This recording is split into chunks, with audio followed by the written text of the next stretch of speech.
Good morning and welcome to the new edition of my live comments. In a democratic setup, the participation of the people is most important.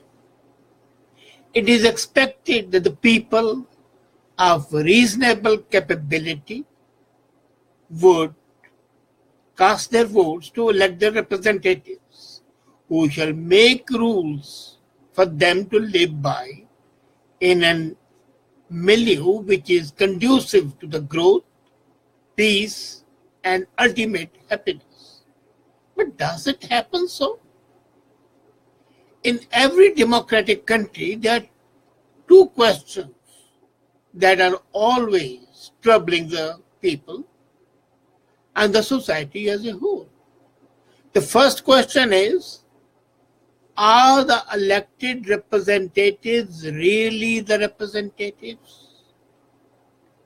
Thereby meaning, have the people of that riding or constituency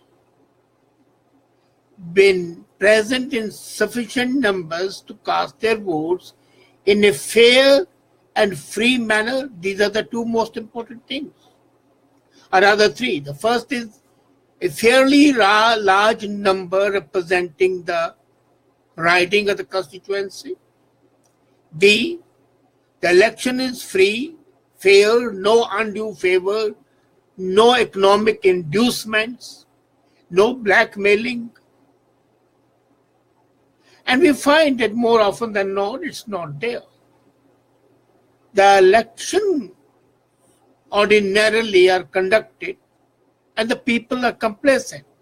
For example, in 2008 election, only 58% of the people cast their votes, and it was the lowest turnout in the Canadian history.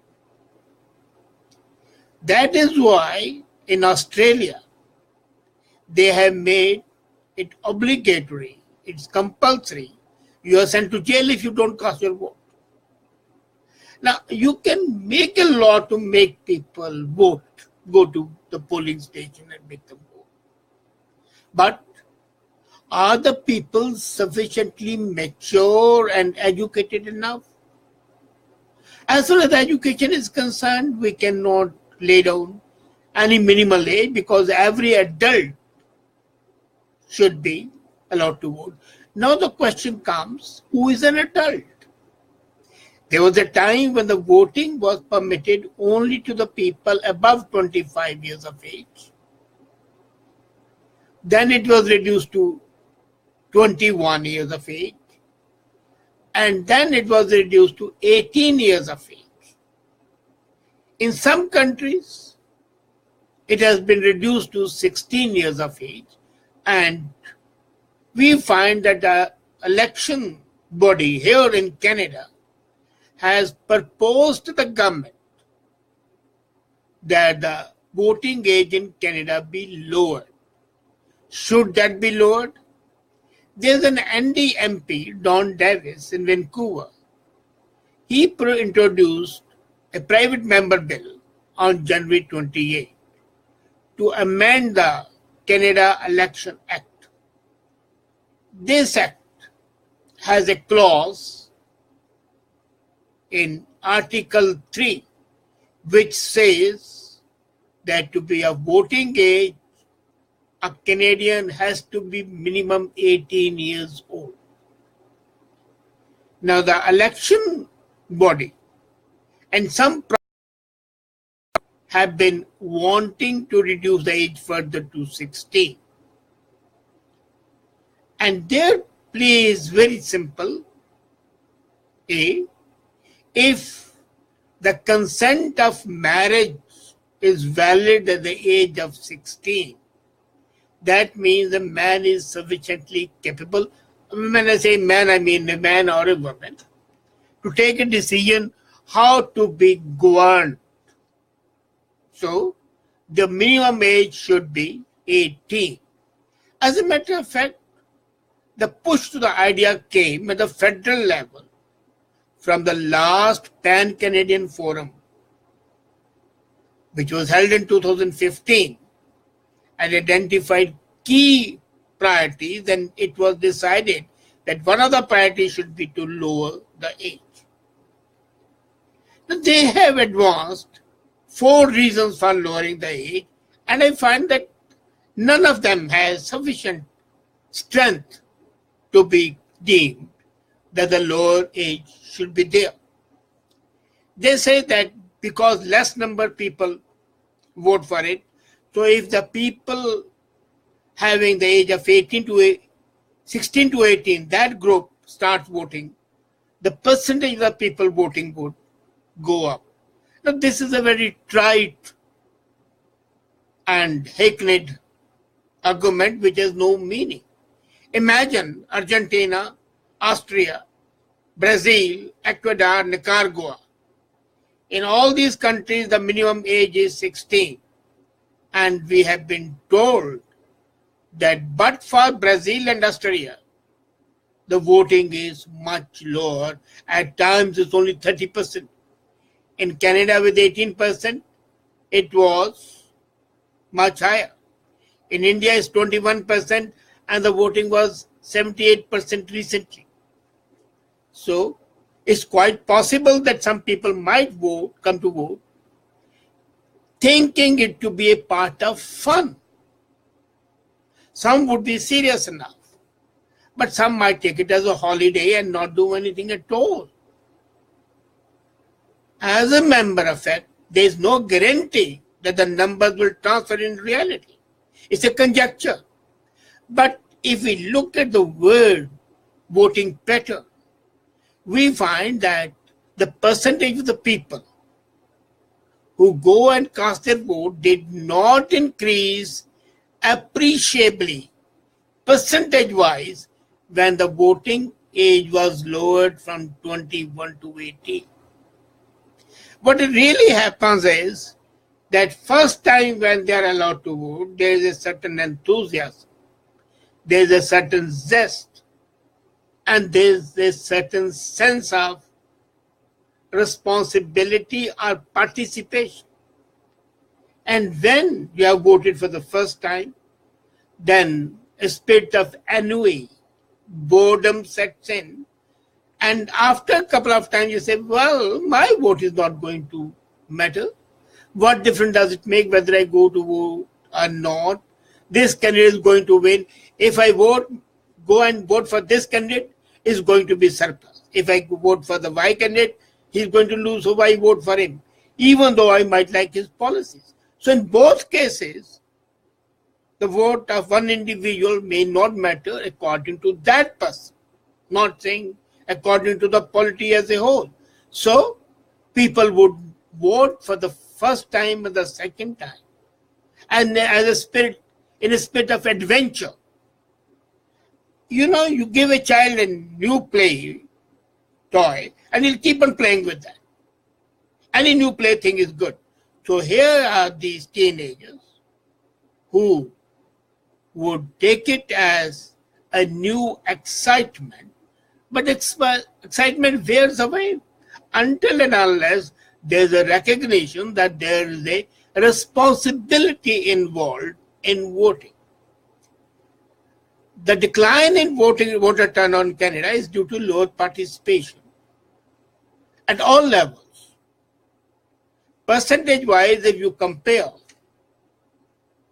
earlier times with these 2008 and 2014 elections, you will find that when the voting was 25, for example, voting shows to be at least about 80%.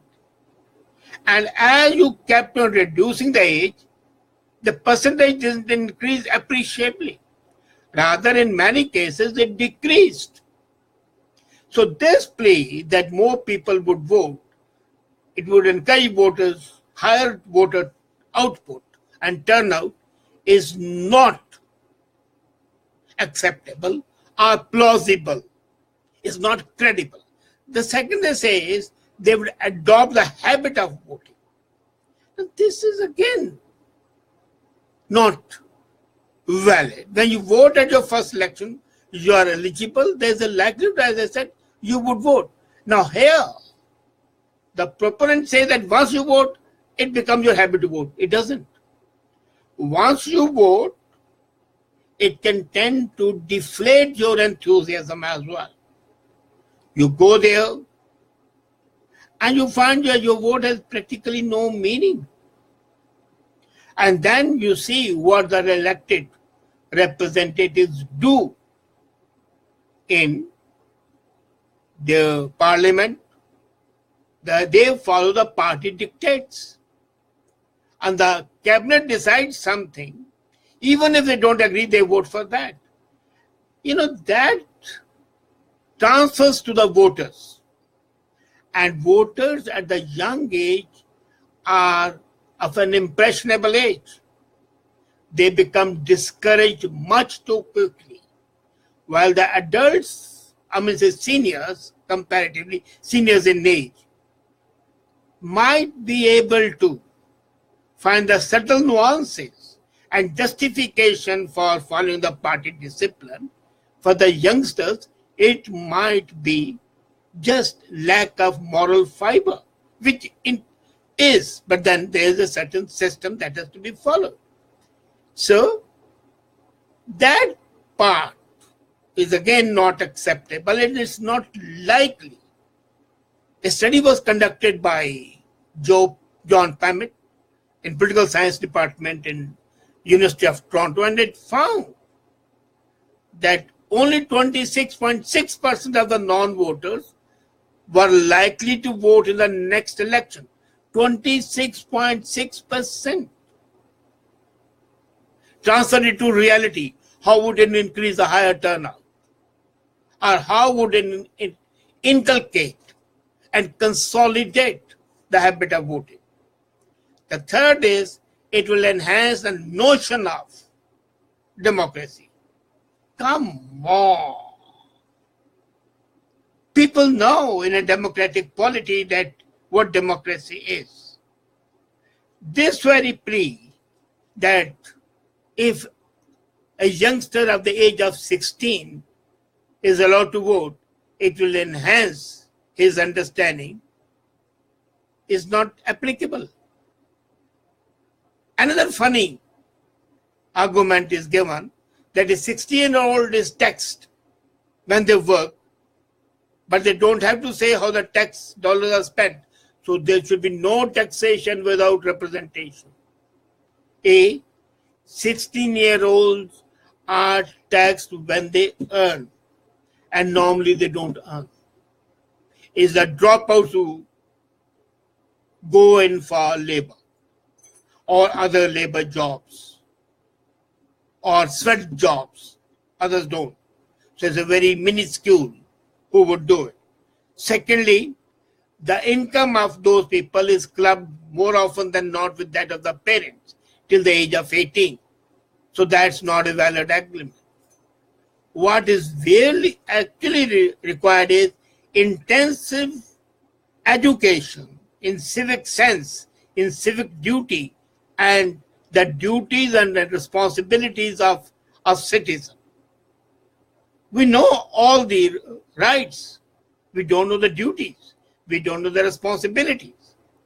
And the fourth reason they give is that the teenagers of today are engaged in the world and want to make a difference. Yes, this is acceptable. They want to make a difference, but it's not necessary to give them a right to vote to make a difference. Let them learn and interact.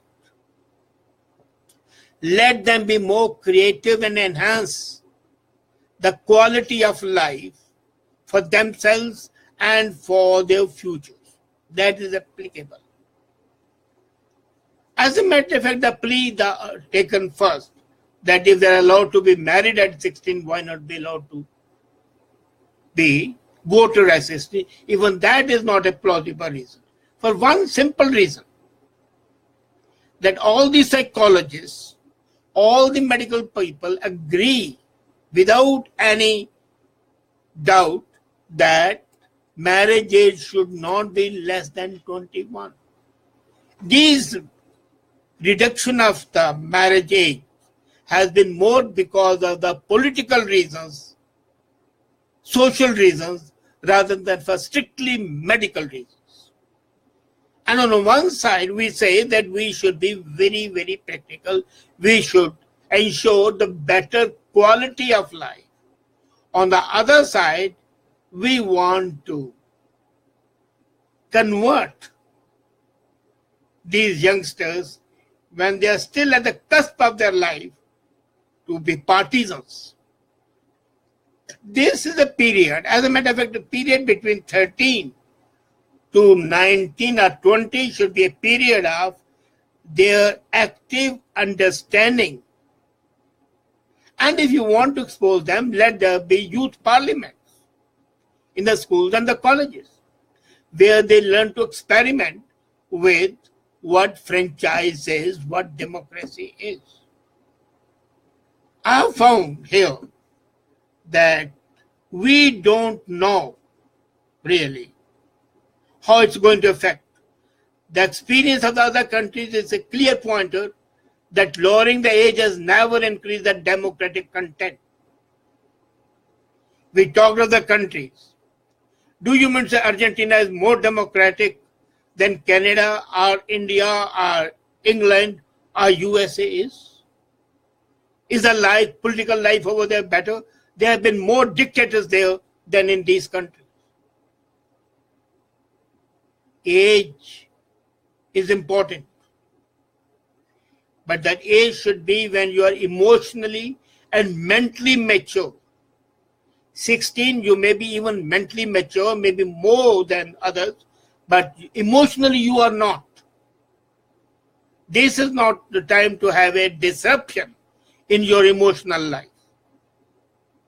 This is not the time to redirect your attention from your main job, that is to learn, to educate yourself.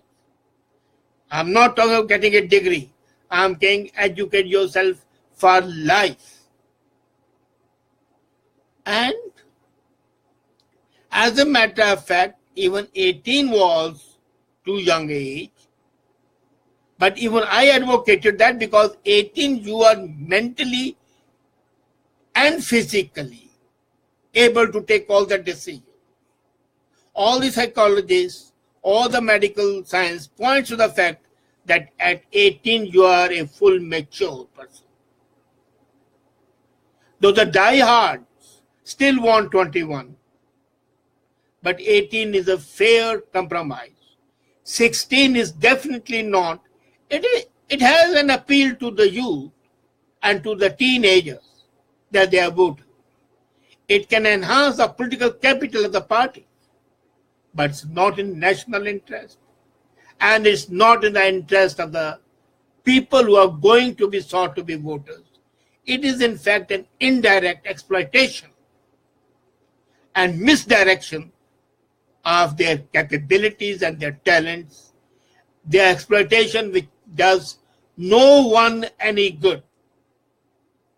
I hope that the lawmakers sitting there in the Ottawa would take cognizance, conduct consultations, and not take this precipitous action to reduce the age of voting, which is in no one's interest. Thank you.